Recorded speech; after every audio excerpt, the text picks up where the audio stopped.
Hey, what's going on? How are ya? This is the Triple Threat Podcast for Monday over there, May 16th, 2016. Enjoy this episode brought to you by Squarespace. No, I'm just kidding. It's going to be a weird one this week because we are recording them all separately. So enjoy 3 versions of the Triple Threat Podcast in one, doing it solo. Matt's not here to tell me what to do or not do, so I'm just going to leave a brief pause right here for the music if he decides to put it in. And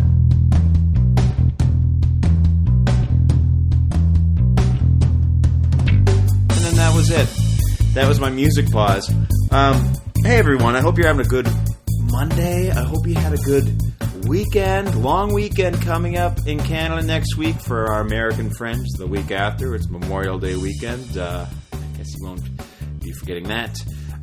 Victoria Day weekend coming up this week. So when you listen to this podcast's edition a week from today, it's going to be Monday again.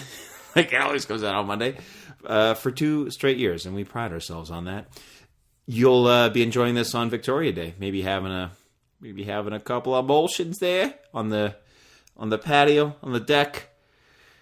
Maybe you work a job where you don't get to enjoy yourself on this day, or on that day, I should say. But I hope that you can enjoy yourself no matter what you do. So what did I do this weekend? Pardon me. It was a very was it eventful? Was it an eventful week? It was an eventful week. I worked a lot. Well, I'll tell you what. Last night, I went up for the first time for Rookie League at VTSL on Granville Island. That was a lot of fun. That went really well. I can't say much about it, though. I'm still crunching the numbers. I'm still trying to remember exactly what it was I did or didn't do. But it was great. Great turnout, great crowd. Great support from everyone. It was cool. This is a weird show to do by yourself. I've never really had to do it. I don't know how. I don't know. Don't know how they do it. But listen, I got stories this week, folks. We'll do it backwards. So last night I went up for the Rookie League. It was great. Went home, watched Game of Thrones. Oh my goodness, can you believe it? Yeah, I couldn't believe it either. And if you haven't seen it yet, I don't want to spoil anything. I won't spoil it for you. If you don't watch the show, that's fine. Teach their own. No judgment. No judgment over here. But it was nuts. It was really crazy. And then, so that was Game of Thrones that I watched after Rookie League. And before Rookie League, Sunday afternoon, so I moved a couple of months ago to an apartment. You don't say, well, an apartment. I just tapped the microphone there. Apologies for that. Just wanted to make sure my phone was on silencio. That's a low battery on this phone. I'm going to plug it in. You can hear the clickety-clow of the cord as I inject it. There you go. Those are free sound effects, folks. It's my chair shifting. And I'm still going to try to talk as I do it, reaching, and there it is. I don't usually narrate what I do in my own life. I wish there was a way that showed the time. Is there a time bar on this or something? I really hope I don't have to record this more than once because I'll be quite upset. I will be quite upset if I have to record this more than once. I really don't know what I'm clicking on here. Let's see. Why is there no timer? Why is there nothing that shows the time? I guess I'm going to have to eyeball it. I'm eyeballing it. That's all I'm going to do.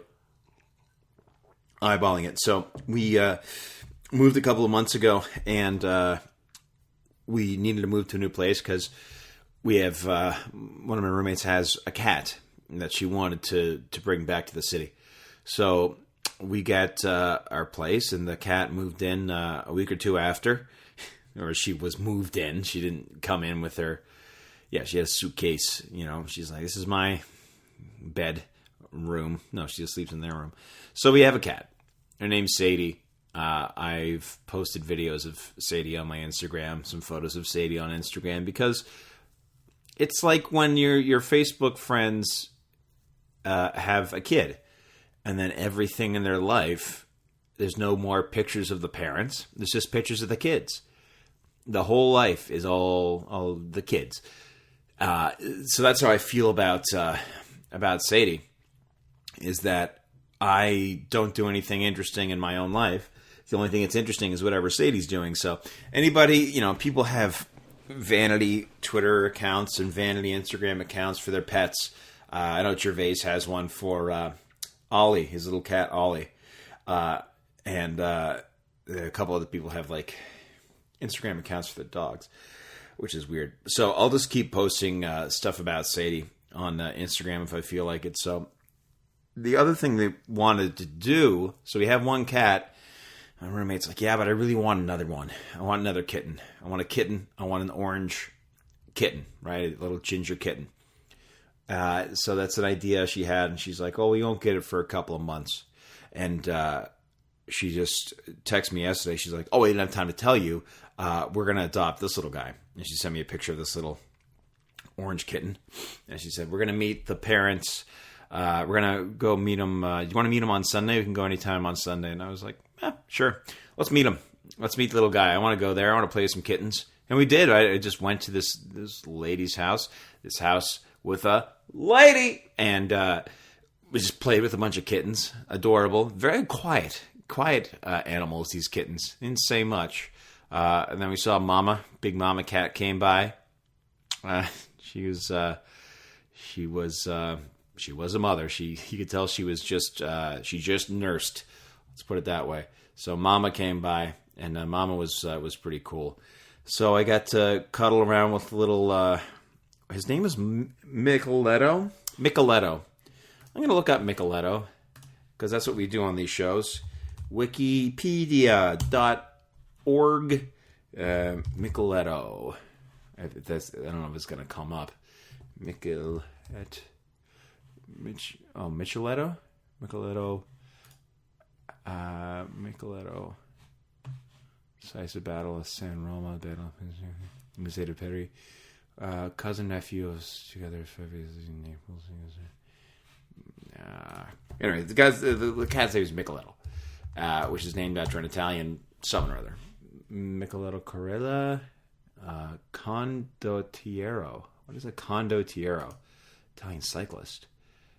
Valencia, killed in Milan.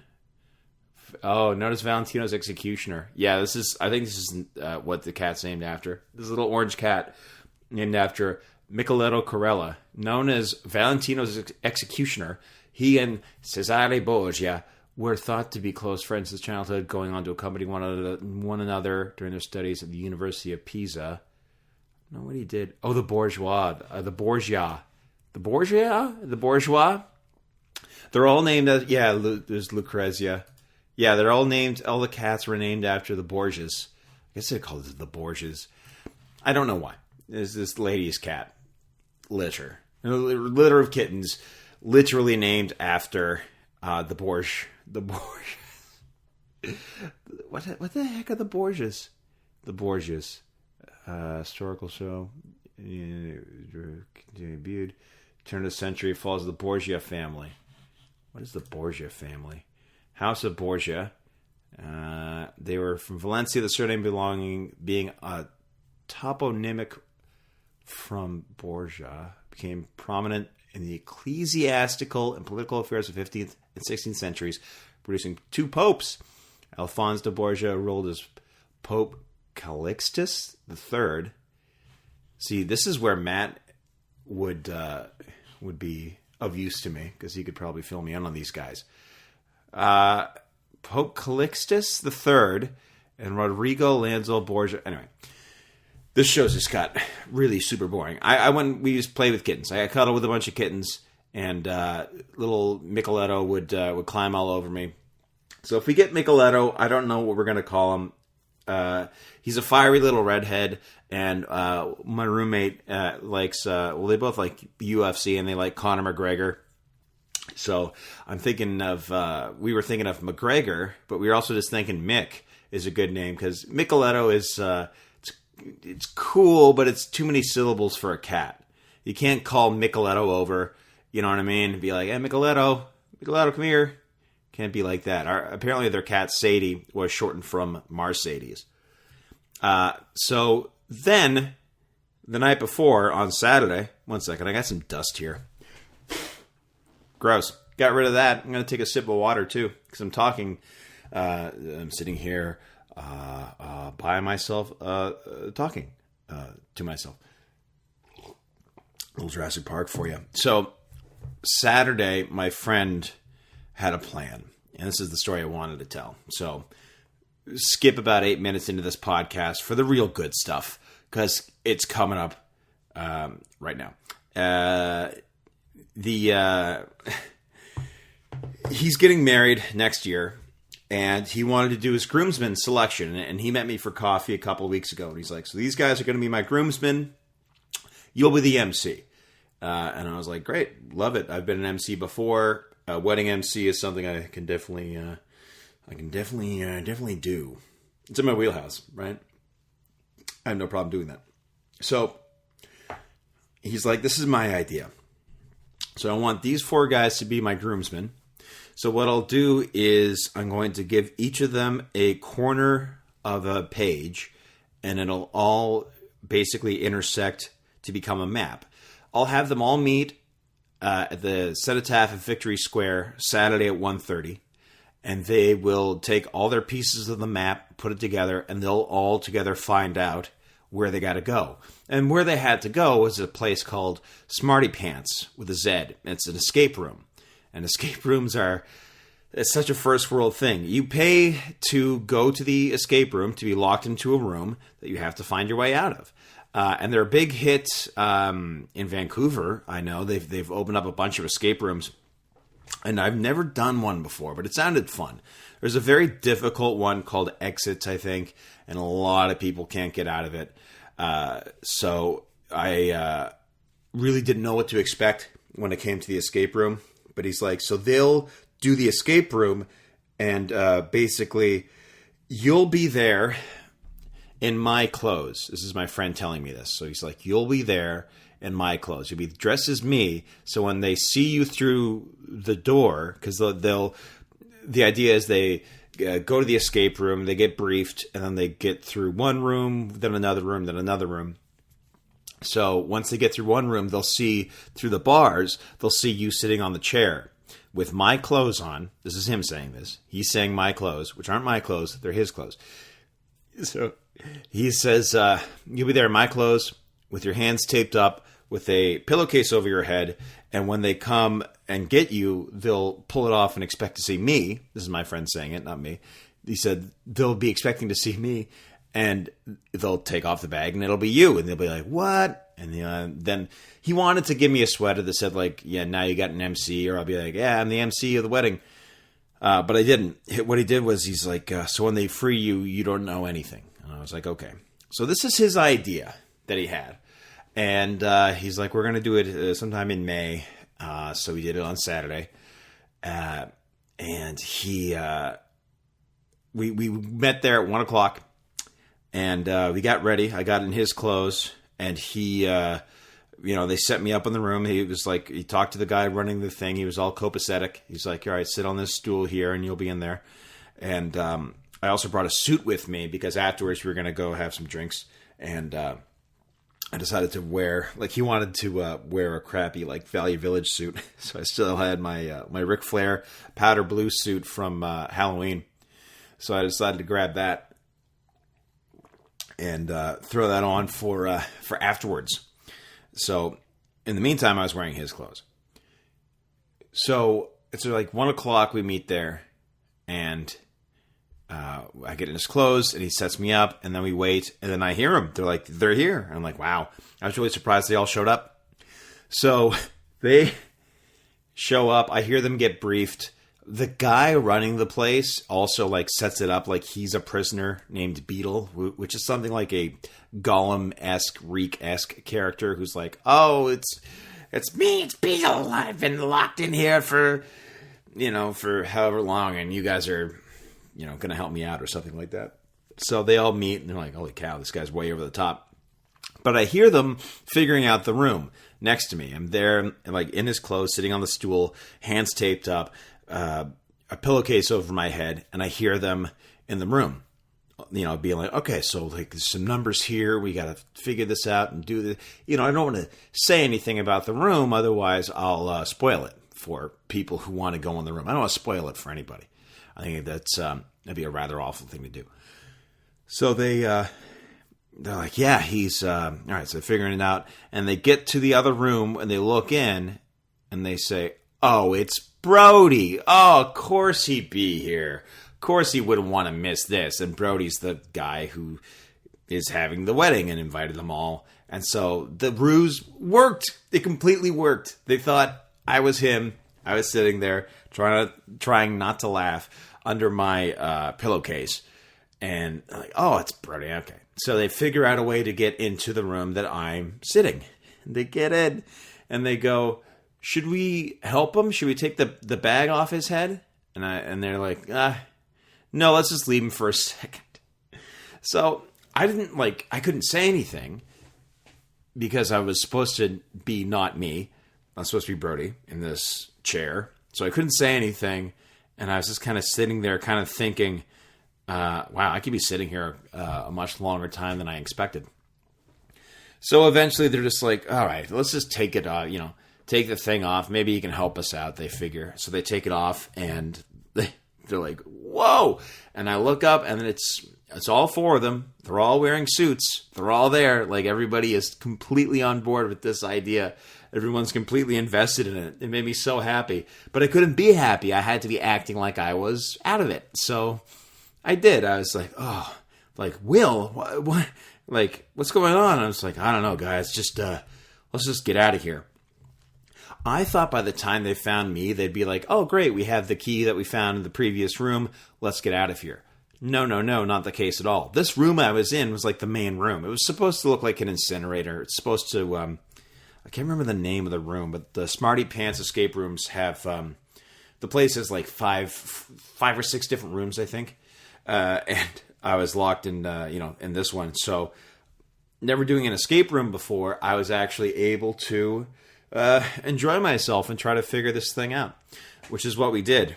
So we just used it's very Zelda-y. It's very, very much like a video game where you just like, all right, the clues I need are in this room, and only in this room. They took their cell phones at the beginning, so no one could use a flashlight or, text anybody or anything like that. I had my phone on me the whole time because they didn't think to take it off me, but I just didn't think to use it because I didn't think it'd be very fair. So we eventually, there's a door. The main escape door has like a combination lock on it and like 4 or 5 like bolts on it, like that you need a key. So we ended up finding these like 5 keys, and we opened them all up, and like we finally we needed some hints.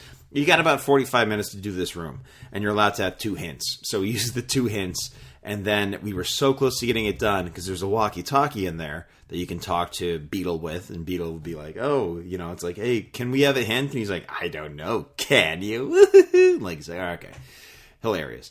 Let us out of here. So we got so close that by the time it was like, he'll give you like time warnings, like, I'm just letting you know you have 15 minutes left. And, and then he's like 5 minutes before I come in and kill you. So we were so close to figuring it out that he just drops this huge hint on us. Like, maybe look, at the date over there, because there were lots of different numbers and combinations. It's very hard to explain without doing it. And I also don't want to spoil anything, which I don't think I am doing. Good.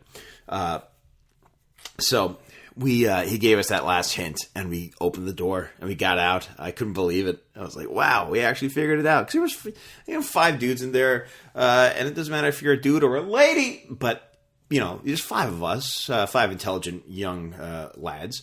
I'm like, I think we can figure this out. Come on. So yeah, we figured it out, and we got out, and there's Beetle standing there in like an apron. He's like, come this way. So we come this way, and there's my friend Brody in his tacky, khaki colored suit, in the back office, slow clapping us, and the guys are all like, okay. And there's like, gentlemen, you've just been, assigned to be groomsman for my wedding. So he gave out a best man hat and a couple groomsmen hats.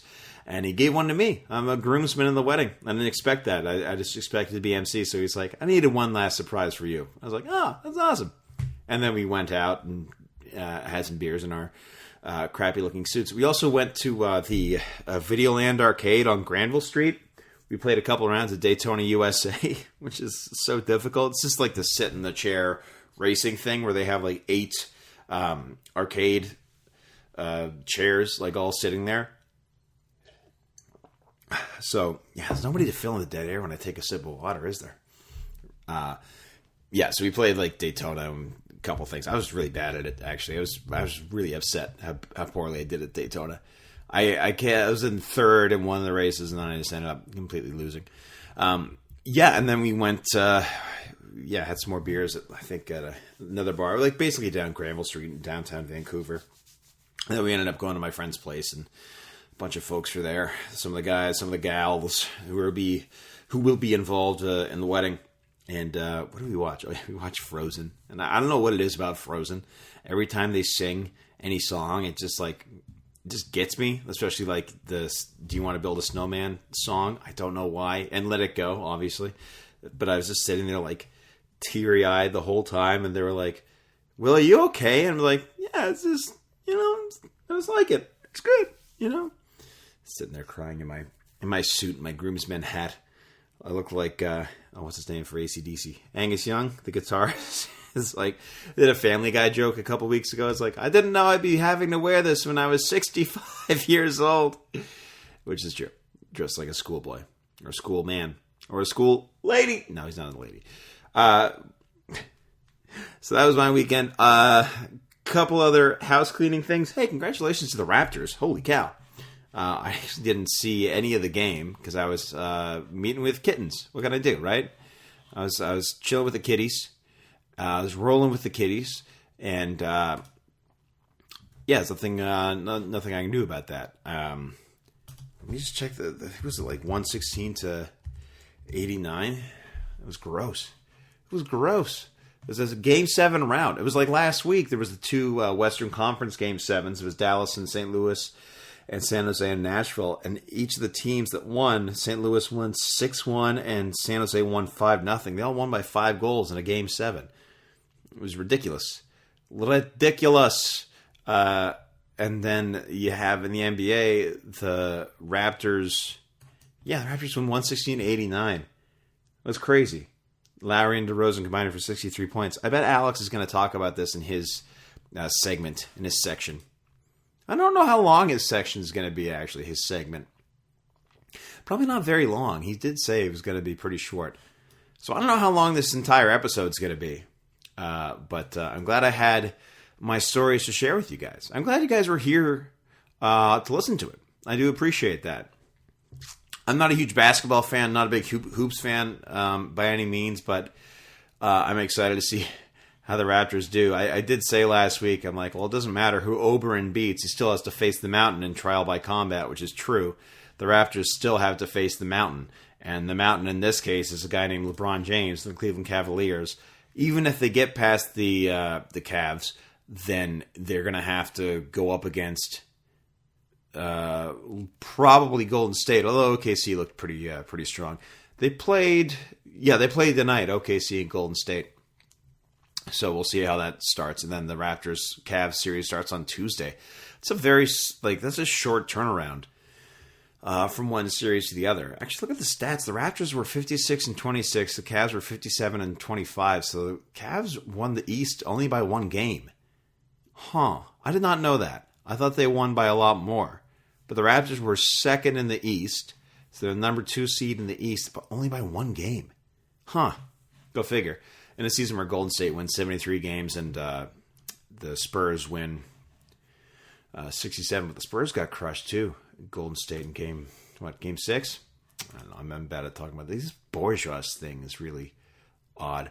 I don't know why this kitten named Micheletto is the reason I'm looking up all this history of the bourgeois.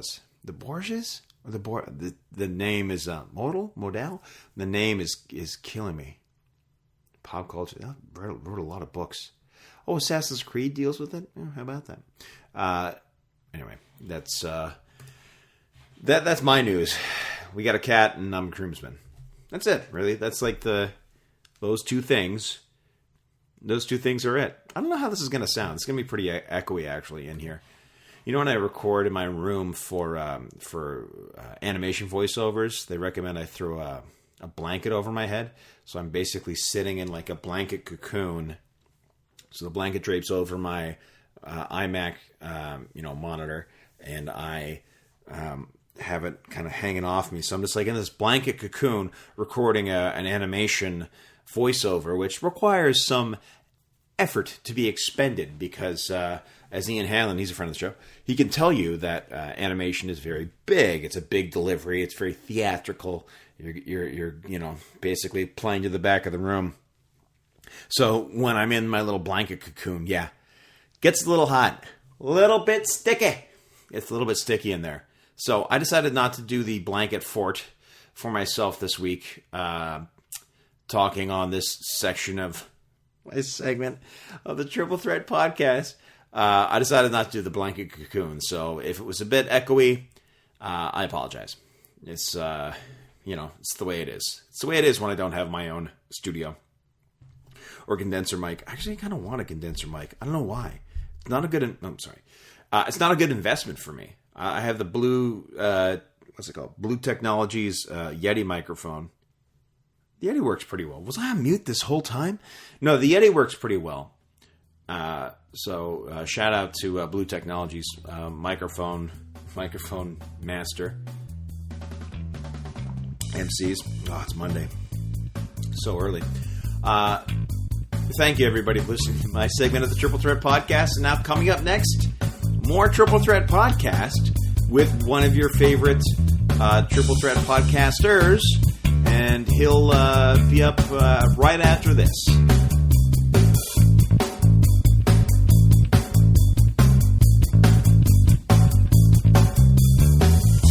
Hello, everybody. By now, you know how this whole thing works. I'm Matt. This is my section of the podcast. You just heard Will's.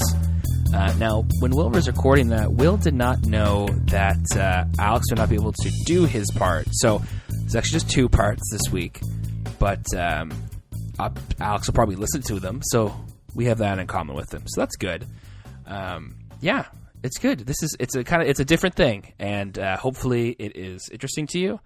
Hopefully, if you're listening to me now, you haven't just skipped Will. But if you did, welcome to this whole experiment to see how it goes. Born out of the restrictions of life, which so many good things are born out of the restrictions of life. So it is, I'm just rolling solo right now, which is exciting.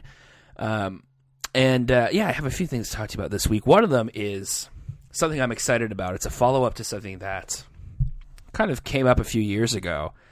I'll give you some context. When I was working in an insurance company in Saskatoon a few years ago, probably 2012, I would routinely, before work, I would go to Tim Hortons. Crazy concept, I know. Canadian guy going to Tim Hortons before work. It's a nutty idea. It's an entirely original idea. And when I was there, when I would go to Tim Hortons, I would often get like a breakfast sandwich. I would get an apple juice because I wasn't into coffee. Still not into coffee, but I also wasn't feeling a hot drink either. And I would also get a donut. And I love my donuts.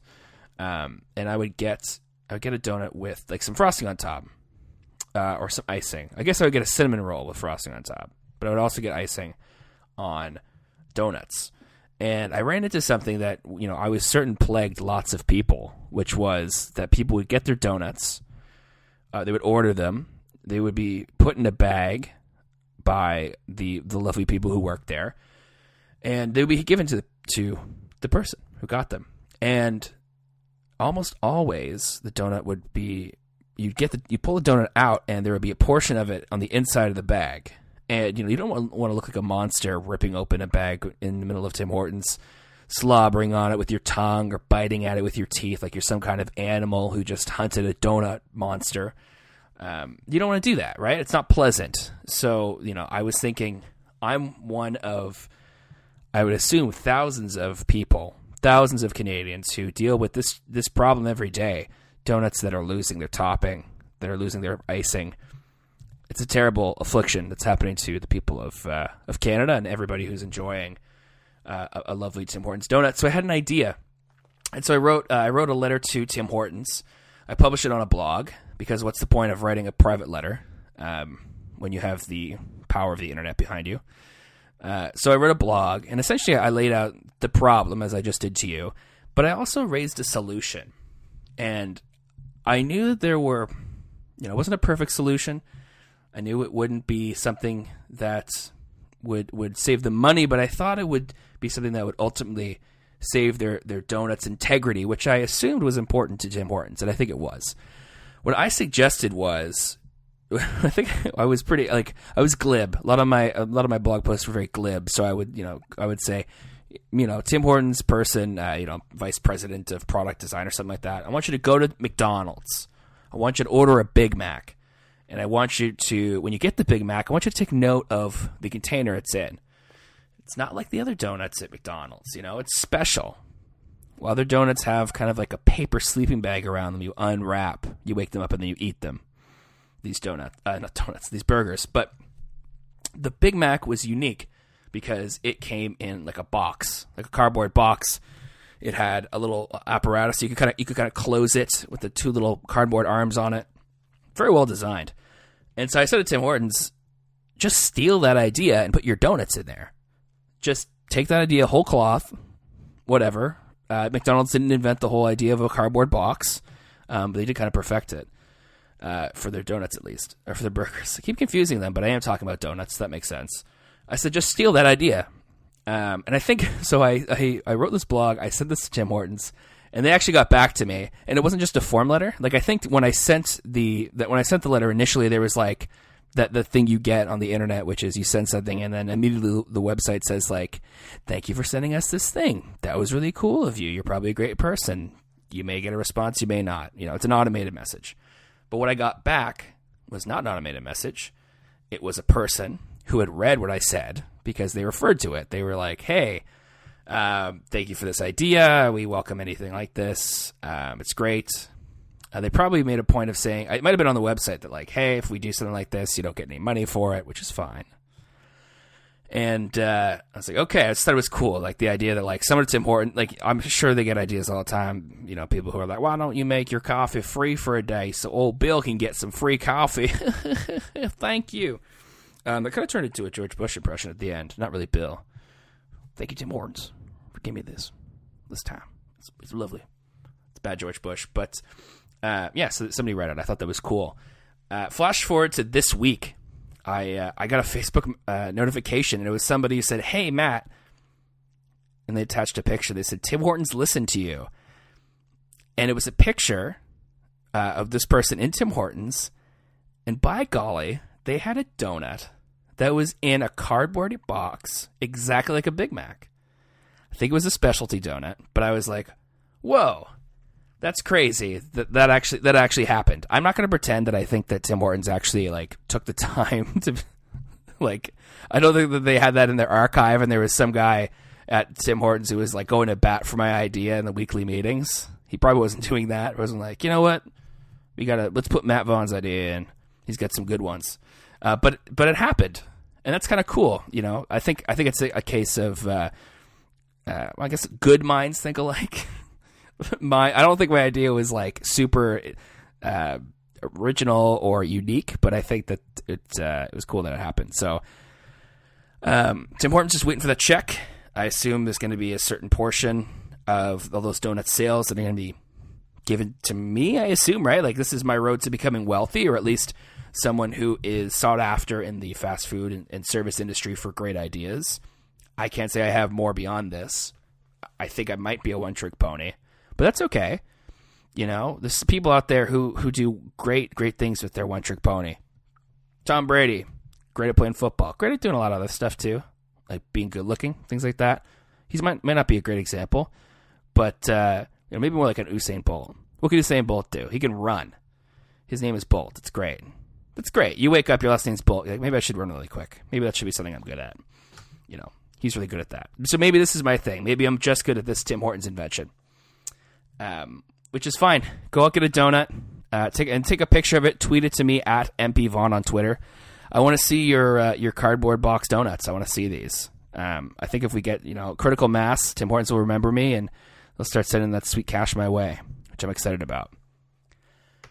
So that was something I found out on Facebook. I found out something else on Facebook, and I bring it to the podcast because I was struck by this situation, and I was totally unsure what to do. I was frozen.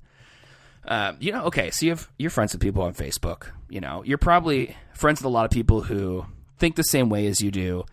People who you met at school.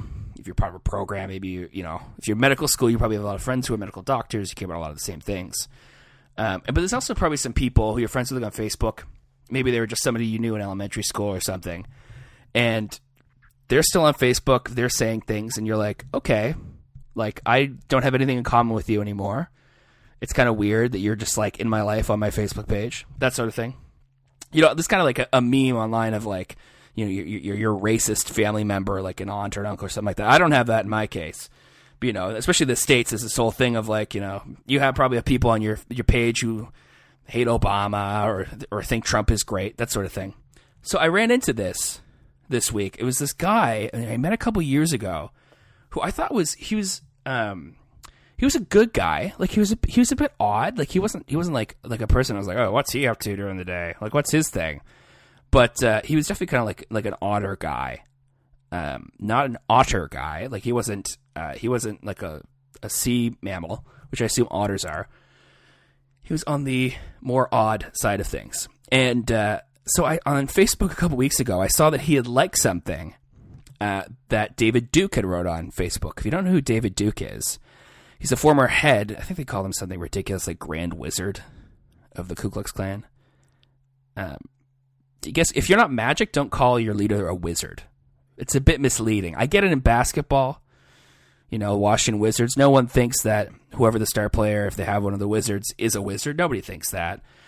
Nobody thinks Jay Cutler's a Bear. Tom Brady is a Patriot. But Ryan Tannehill's not a Dolphin, But so this guy liked something that David Duke had to say, and I was like, does this guy I know, does he know that David Duke is a horrible racist? Does he know that he was the head of the KKK? Like, oh, that's terrible. Like, it's crazy. This is not typical for me, by the way, to find somebody say that. And I thought, well, that's might be a mistake. I even had the thought of, like, maybe I should write a message and be like, hey, man, like, did you know that this guy is actually, like a crazy racist? And that it's not good for you to write things on there? And I let it go. I guess I forgot about it because I'm a good person. I see things. I see people do terrible things, and I walk away. That's fine. That's what I do. Apparently, it's not very affirming for me.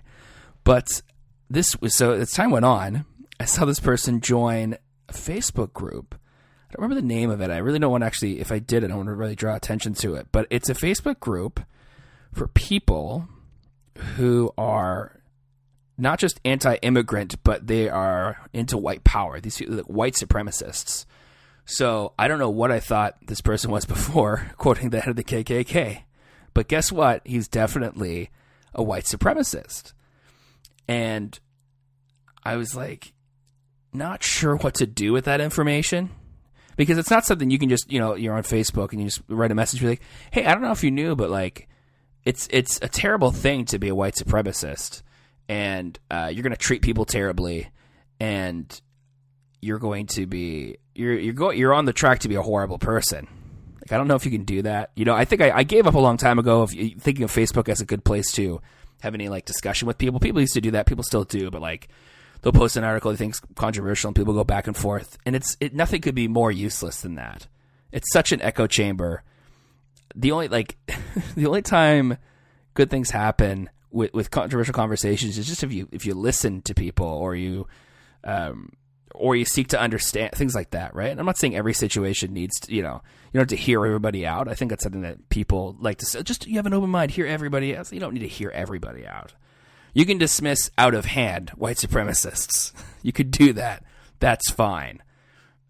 Which is what I was doing, but I was thinking, should I just unfriend this guy? Like, he's not going to come back from the brink of this, is he? Like, there's people who make decisions, they change their mind, that sort of thing. But I think, I don't think good things come from this, ever. And so, you know what, now, since I'm on the podcast now, I think I'm just going to unfriend this person, because the alternative is too painful to try to deal with, essentially. Oh, look at that. He wrote a Mother's Day message to his mom. That's great. She's probably very proud. And this person is, like a lot of people, not someone who originated in Canada, not a First Nations person, not an Aboriginal. So he is also the result of immigrants coming to Canada. So if he has an issue with immigrants and it extends beyond them just being immigrants, like, well, obviously, if it's just immigrants, then it's on him. He's also an immigrant. He should also hate himself, I guess. But if it's not, it just means that he doesn't like people that aren't the same color as him, and that's terrible. That's racist. I don't need to tell you that. You probably know that. It's weird. So anyway, I was bringing this up to see what I should do about it, but I guess I decided here. I unfriended the person. It happened live on the podcast, live on tape. By the time you've heard this, it'll be a few hours at least. And if you're listening to this in the year 2154, it will have been, like 138 years or so, probably, since that happened. It was a great moment, I'm sure, in history. Everything kind of changed from that point on when I unfriended that guy on Facebook. Very powerful thing, very special thing. So that's the Facebook portion of my conversation, which is most of my section of the podcast. That's good. I'm not a big Facebook guy anyway, but that's most of it there. That's great. So I wanted to talk about this week also something exciting happened, which was RBC in Canada, the bank, got Apple Pay, which is exciting for me because I bank with RBC. They were not the first institution to get Apple Pay in Canada. The first one was, I think American Express had it first. They're like, Apple Pay is going to launch in Canada in fall 2015, and then it was like only people with American Express cards, which isn't that big a segment of the population. Like, I think I know people who have an American Express card, but some of them would have that in addition to another one. It's all very exciting, this credit card conversation, but the exciting thing for me is that RBC got Apple Pay, and I was excited about that. For those of you who might not know or don't have the strongest idea of what it is, Apple Pay is using your phone, anything with Touch ID, which I believe, so I think it might have to be the 6 because there's an extra part of it, but the iPhone 6, 6 Plus, 6S, 6 Plus, everything from here on out, you can pay for things using NFC technology, the same thing that allows you to if you have a chipped credit card, it allows you to pay for things as well. You can use that with your phone because your phone has that too. So you add your credit card to it, you tap things, and it's great. The question is obviously like, what value is it? If there's no, like, if it's not better than using your credit card, then what are you doing? Like, I saw somebody when it came out. I like going on Twitter and seeing what people have to say about things or trying to get more information. And so somebody was just like, great. You just have a credit card that loses its battery and can break. That seems helpful. About your cell phone, of course, that your cell phone can lose power and that it can break. But I thought that was pretty short-sighted because he doesn't know the benefits of Apple Pay. And I think the biggest one, the thing that we should all that I think is kind of the one that seals the deal for me, is security. Anyone can take your credit card right now. So as long as they can steal it, they can take it, buy things, tap things, and as long as they don't have to input a PIN or they're not confronted with like ID to see if it matches the name on the back or the front, they can just use your credit card and just tap things. I've gone weeks at a time paying for groceries, paying for gas, paying for other things, just tapping my credit card, and nobody's the wiser. Now, with Apple Pay, they also use your Touch ID, rather, on your home button. So they have to use the biometrics, essentially, using your fingerprints to authenticate the purchase. So if someone has your phone, now there is a bit of a hack to it because if you don't use it, you can actually just put in your password. That's included. They say you can do that. I'm not sure. That makes me love it a little bit less because it's not much better than a PIN, but it is actually a little bit better because there's another part to it, which I'll get to. But yeah, so you use your credit, so you can use your Touch ID for it. And it's actually pretty quick. Like, I'm often, especially if I've been waiting in line at a store or something, I'll have my phone out. I'll be looking at something, reading an article or something like that. And I already have my phone out. And I just double tap the home screen, use my Touch ID, tap it to it. Boom. I have it's paid for. I can look at all my purchases. I can see exactly when they happened. And the other good part of it, the other kind of the more secure part of it that's exciting is that every time your credit card's used, every time you tap or use Apple Pay rather, if someone was to go through the transactions of the store, like I'm sure the store has a record of all the transactions that happen during a day. But let's look at something a little more nefarious. Let's say if somebody had hacked Sobeys or somewhere else, or even hacked like a gas station, and they had all the credit card information, which has happened before. I think it happened like Home Depot or Lowe's in the States. If they had that, they could see the credit card information, they could see the name, PIN code, everything like that. But with Apple Pay, you're represented by a unique number every time you use Apple Pay anywhere. And it's stored on this chip on your phone. It's called a secure element. It's, I believe, heavily encrypted. And if you use it, it can't be traced back to you, essentially. It's relatively anonymous. So even if you were shopping somewhere and it got hacked, the only thing somebody would see would be a useless number to them. All that number says to Sobeys or somewhere else is this person has that money, they used it, it's taken out of their account and it goes to you. But somebody from the outside looking in had no idea what it is, which is great because, nothing could be more necessary to your survival, not survival maybe, but to your life's comfort than to make sure that your money is in good hands, that you're taking care of, being secure with it, right? So that's the exciting part about Apple Pay too, is there's that security, knowing that, you're not connected back to the purchases you make. You have a record of it. All the purchases you make on whatever card you have goes back to your bank. You can see that. It's a very handy thing for budgets and things of that nature to see, however much something costs. But people can't go back. The people that you don't want there can't go back and see it, which is exciting, which is good. I don't know. It's kind of dumb, like, for me to be as excited as I am about using my phone to buy stuff. But at the same time, it's kind of cool. Like, it's another one of those future things that I don't know if I'll ever really get over. Like, it's the same thing with FaceTime. I've heard people say this before too. It's like, yeah, like FaceTime is kind of magic. Like, you can just have a video conversation with anyone in the world as long as you're both on the internet, and the internet's everywhere. Like, I can just talk to somebody who's just on like the beach in France, and I could be like on an airplane if it has Wi-Fi. Like, it's ridiculous, right? It's one of those things that is so high tech, and I will never get over it. Which is fine by me. Being, looking at the world with a sense of wonder, I think is healthy. I think it's good to look at things and to be amazed by them. Reminds me of that Louis C.K. thing that went around a few years ago about flying and people complaining about it. And the life is amazing and it's wasted on terrible people who don't appreciate it. But so you can be a great person who does appreciate it, who does enjoy everything you see. With technology, you can have a little bit of wonder in your life, which is good. And I think that's it for me, guys. I think that's it. This went so quickly. Like, just talking straight for 20 plus minutes at a time is it adds up quicker than you think, a lot quicker than I thought, at least.